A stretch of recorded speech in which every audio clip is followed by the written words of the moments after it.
এরকম দোয়া অনেকে আছে। আল্লামা হাবিবুর রহমান যুক্তিবাদী সাহেব ইন্তিকাল করেছেন, আল্লাহ তাকে জান্নাত নসিব করুক। এরকম নিয়তওয়ালা মানুষের ব্যাপারে উনি বলতেন যে একজন লোক দোয়া করছে, হুজুর আমার জন্য দোয়া করেন যেন একটা সন্তান হয়। পরের বছরে গেছে, হুজুর দোয়া করেন একটা সন্তান যেন, 100 টাকা হাদিয়াও দিলাম। এরপরের বছর গিয়ে হুজুর 3 বছর যাবত দোয়া চাইতেছি, সন্তান তো আল্লাহ দেয় না। হুজুর জিজ্ঞাসা তুই বিয়ে করছিস নি? না। হুজুর লাঠি দিয়ে ধরে পিড়ে আমাদের পাড়ে বিয়েই করছিস না তো দুয়া করলে কাজ হইব? নিয়ত করছেন, আপনি যদি যাওয়ার জন্য প্রসেস না করেন তাহলে কি যাওয়া সম্ভব? এখন কিছু সিস্টেম আছে, রেজিস্ট্রেশন করতে হয় আগে, 30,000 টাকা দিয়ে রেজিস্ট্রেশন করে আপনি পেয়ে রেজিস্ট্রেশনের মধ্যে নাম লেখাইতে হয়, একটা কোড নিতে হয়। এর পরবর্তীতে আপনি 3 বছর পর্যন্ত এই রেজিস্ট্রেশনের উপরে সুযোগ থাকে, আপনি এরপরে যাওয়ার জন্য সামনের দিকে আগাবেন। এখন আপনি কিচ্ছুই করলেন না, খালি দোয়া চাইতেছেন, হুজুর দোয়া করেন দোয়া করেন। তা দোয়া তো হুজুর করতেছেই, এখন আপনি যদি না আগান তাহলে কেমনে যাইবেন? ঠিক কিনা বাবা?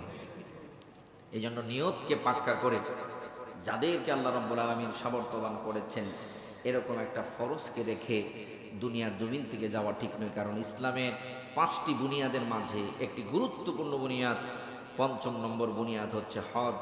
কেউ কেউ বলেছেন 4র্থ নম্বর বুনিয়াদ হজ। এই গুরুত্বপূর্ণ দিকটাকে আমরা অবশ্যই গুরুত্বের সাথে দেখা দরকার, আছে না নাই? অবশ্যই গুরুত্বের সাথে দেখা দরকার। ও বাবা, কেন আপনি মক্কা শরীফে যাবেন? আমরা এই বাংলাদেশ থেকে বাইতুস সালাম জামে মসজিদ থেকে এইদিকে ফিরে নামাজ আদায় করি, ঠিক কিনা?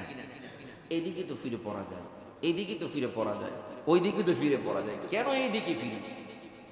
এইদিকেই আমরা যেই ঘরটার কাছে যাই হজের জন্য, এই ঘরটা এই পাশেই রয়েছে। সুবহানাল্লাহ কোন? এই ঘরটা কি এই দিকেই রয়েছে। যেই ঘরের দিকে আপনি গোটা জীবন ভর বাংলাদেশ থেকে সেজদা দিলেন, ওই ঘরটাকে যখন আপনি নিজের চোখে দেখবেন, দেখে যখন ওই ঘরের সামনে সেজদা দিবেন, তখন আপনার কেমন লাগবে এটা ভাষায় প্রকাশ করা যাবে না। এই জন্য আমার নবী, আপনার নবী বলেন, কেন আমি আপনি কাবার কাছে যাব? আল্লাহ রাব্বুল আলামিন কাবার চত্বরের মধ্যে প্রতিনিয়ত 120টা রহমত নাজিল করতে থাকে, দিনে এবং রাতে। আল্লাহ রাব্বুল আলামিন কাবা ঘরের চত্বরের ভিতরে 120টা রহমত আল্লাহ রাব্বুল আলামিন নাজিল করতে থাকে। আল্লাহ এই জায়গায় সোয়াবের কথা কয় নাই, আল্লাহর রহমত নাজিল করতে থাকে। ওই বান্দারা যখন এই জায়গায় ওই সময় গুনাহের মাঝে অবস্থান করে, ওই বান্দা গুনাহের মাঝে আমার আল্লাহ রাব্বুল আলামিনের রহমত বর্ষণ হতে থাকে। ওই আল্লাহর ডাইরেক্ট রহমত যদি আমি আপনি পেতে চাই, আমি আপনি অন্য কোথাও এই রহমত পাবো না। কাবার কাছে গেলে আমার আপনার জন্য ওই রহমতের ব্যবস্থা আছে। 120টা রহমত প্রতিনিয়ত ওই কাবার কাছে প্রতিদিন নাজিল হয়। কয়টা? 120টা। এই 120টা আবার ভাগ আছে। কাদের জন্য এই 120টা আমার আল্লাহ রাব্বুল আলামিন নির্ধারণ করলেন? আমার নবী, আপনার নবী বলেন, যারা আল্লাহর ঘর তাওয়াফ করে, পৃথিবীর সব জায়গায় নামাজের ব্যবস্থা আছে, আপনি নামাজ পড়তে পারেন, শুধু একটা মাত্র জায়গায় তাওয়াফের ব্যবস্থা, তাওয়াফ ওই জায়গা ছাড়া আর কোথাও নাই। একমাত্র কাবা মাতাফের মাঝে আপনি তাওয়াফ করতে পারবেন, এছাড়া আর তাওয়াফের কোনো জায়গা নাই। তাওয়াফ করতে হলে আল্লাহর ঘরের কাছেই আপনাকে যেতে হবে। 120টা রহমতের মাঝে 60টা রহমত আল্লাহ রাব্বুল আলামিন তাওয়াফকারীদের জন্য নির্ধারণ করেছেন। সুবহানাল্লাহ। 60টা রহমত যারা আল্লাহর ঘর তাওয়াফ করতে থাকে তাদের উপরে আমার আল্লাহ রাব্বুল আলামিন বর্ষণ করেন, নাজিল করেন। ও বন্ধু, রহমতকে কিন্তু সাধারণ কিছু ভাবা যাবে না। আল্লাহ রাব্বুল আলামিনের রহমত বড় নিয়ামতপূর্ণ জিনিস। এই জন্যই তো আল্লাহর নবী বলেন হজটা এমন একটা ইবাদত, উমরাটা এমন একটা ইবাদত, যেই ইবাদতের মাধ্যমে মানুষগুলা আল্লাহর ঘরের কাছে যায়। যেই লোকটা হজ করলো, যেই লোকটা উমরা করলো, যদি ওই হজটা কবুলিয়াত হজ হয়ে থাকে, আর ওই যদি লোকটার উমরাটুকু কবুলিয়াত উমরা হয়ে থাকে, ওই লোকটার জন্য আল্লাহ রাব্বুল আলামিনের পক্ষ থেকে দুইটা নিয়ামত সাথে সাথে মঞ্জুর হয়ে যায়। এক নম্বর নিয়ামত হলো ওই লোকটার কাছ থেকে আল্লাহ রাব্বুল আলামিন দুনিয়ার জমিনে যতদিন পর্যন্ত বেঁচে থাকবে গরিবি হালাত আল্লাহ দূর করে দিবেন। গরিবি তাকে স্পর্শ করবে না। আল্লাহ রাব্বুল আলামিন তার কুদরতি খাজানা থেকে তার জন্য উত্তম রিজিকের ফয়সালা করবে। এখন অনেকে বলতে পারে যে হুজুর হজ করে আসার পরে তো ব্যবসার মধ্যে অবনতি হয়েছে, হজ করে আসার পরেও তো দেখা গেছে আমার চাকরি গেছে, অন্য জায়গায় চাকরির জন্য দৌড়াইতে হয়েছে। আমার বন্ধু বাবারা ভাইয়েরা, আমাদের যদি চাহিদাটা একটা সীমিত থাকে তাহলে ওই লোকের কোনো অভাব নাই। আর যদি আসমান চুম্বি চাহিদা থাকে তার অভাবের শেষ নাই।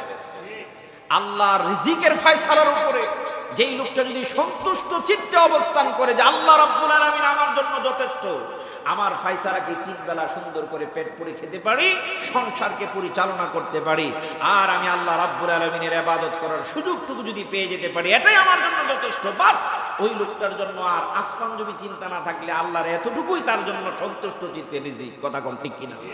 আর যদি চিন্তাধারা থাকে যে আমি এখন 1,20,000 টাকা বেতন পাই, আমার টার্গেট হচ্ছে এই অফিস বাদ দিয়ে আর একটা অফিস ধরবো, খুঁজতে থাকবো, আমার বেতন যেন হয় 2 লাখ টাকা, তো ওই লোকটার কখনো অভাব যাবে না। ঠিক কিনা? ঢাকায় ভাড়া বাসায় থাকে, চিন্তাধারা আছে একটা ফ্ল্যাট যদি কোনো রকম করতে পারি, বাস ফ্যামিলি নিয়ে আর ভাড়ার চিন্তা করতে হবে না, ফ্ল্যাট হয়ে গেছে। ফ্ল্যাট হওয়ার পরে চিন্তা করে মোহাম্মদপুর এলাকায় থাকি, এই এলাকাটা একটু গরিব গরিব ভাব, একটু গুলশান বা ধানমন্ডি এলাকায় যদি একটা ফ্ল্যাট নিতে পারি তাহলে একটা সোসাইটিতে গেলাম, ধানমন্ডি এলাকায়ও ফ্ল্যাট হয়ে গেল, গুলশান এলাকায় ফ্ল্যাট হয়ে গেল। হওয়ার পরে এখন হাই সোসাইটিতে চলে যাওয়ার পরে চিন্তাধারা হলো হাই সোসাইটিতে থাকি, গাড়ি একটা নর্মাল গাড়ি, একটু ভালো দামের গাড়িটা না হলে তো হয় না। দেখা গেছে গাড়ির মডেল চেঞ্জ করার জন্য তার সেই রকম চিন্তাধারা। আগে গাড়ি ছিল 40 লাখ টাকার, এখন গাড়ি হয়েছে 1 কোটি টাকার। চাহিদা কেমন বাড়ছে!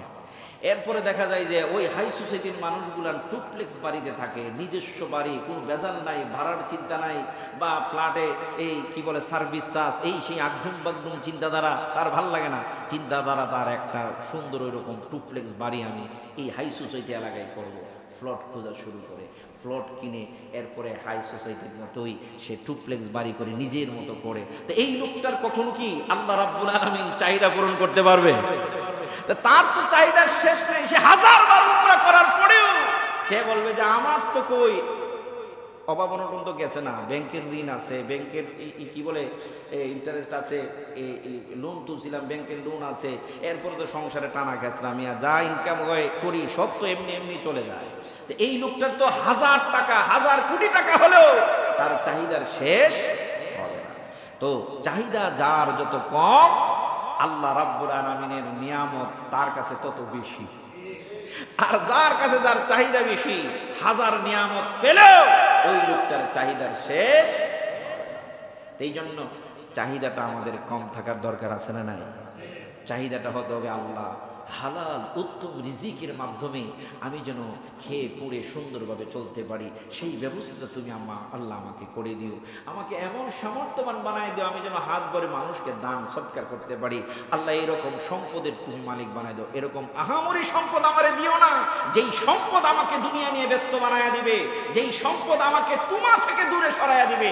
এইরকম সম্পদের আমার দরকার।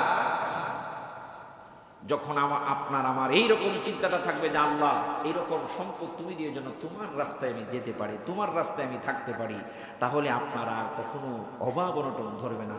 আল্লাহর নবী বলেন প্রথম নম্বরে কবুলিয়াত উমরার হজের যেই লোকটা করবে আর কবুল হবে, ওই লোকটার কাছ থেকে গরিবি হালাত আল্লাহ দূর করাইয়া দিবে, তার কুদরতি খাজানা থেকে তার সব ব্যবস্থা হয়ে যাবে। দ্বিতীয় নম্বরে কবুলিয়াত হজকারী লোকটার জন্য আল্লাহ রাব্বুল আলামিন যেই ব্যবস্থাটা করবেন, এর চাইতে বড় নিয়ামত আর কি? আল্লাহ রাব্বুল আলামিন ঘোষণা করে দিলেন, তার হাবিব সাল্লাল্লাহু আলাইহি ওয়াসাল্লাম জানায়া দিলেন, একজন নিষ্পাপ সন্তান যেই রকম নিষ্পাপ হয়, দুনিয়ায় আসার পরে তার গুনার খাতা নাই, নেকের খাতা নাই, কিচ্ছু নাই, একদম নিষ্পাপ, ঠিক একজন কবুলিয়াত হাজিকে আল্লাহ রাব্বুল আলামিন এরকম নিষ্পাপ বানায়া দেয়। এর চাইতে বড় নিয়ামত আর কি? এই জন্য আল্লাহ নবী রহমাতাল লিল আলামিন নবী বলেন, যেই লোকটা হজ করলো, উমরা করলো, আর আল্লাহ রাব্বুল আলামিনের হুকুমকে পুঙ্খানুপুঙ্খভাবে পালন করলো, এই দিকটা দুইটা নিয়ামত লোকটা দুনিয়ার জমিনে পেয়ে যাবে। পরকালে তার জন্য আল্লাহর নাজ নিয়ামত পূর্ণ জান্নাত অপেক্ষা করতে থাকবে। এই জন্য আমার মুসল্লি বন্ধুরা, যেই কথা থেকে এতটুকু কথা আপনাদের সামনে তুলে ধরলাম, আল্লাহ সুবহানাহু ওয়া তাআলা আমার আপনার জন্য হজকে ফরজ করেছে। এই হজকে নিজের শক্তি থাকা অবস্থায়, নিজের আর্থিক সক্ষমতা থাকা অবস্থায় আদায় করে নেওয়া একান্ত প্রয়োজন, বিলম্ব না করে। কারণ আমি আপনি জানি না কখন কোন সময় আমার আপনার জীবনের মোড় ঘুরে যায়। এই জন্য আমি আপনি যেন এমনভাবে হজের কাজগুলান করতে পারি, হজের কার্যক্রমগুলান করতে পারি, আল্লাহ যেন আমাদের সেই তৌফিক দান করে, বলুন আমিন।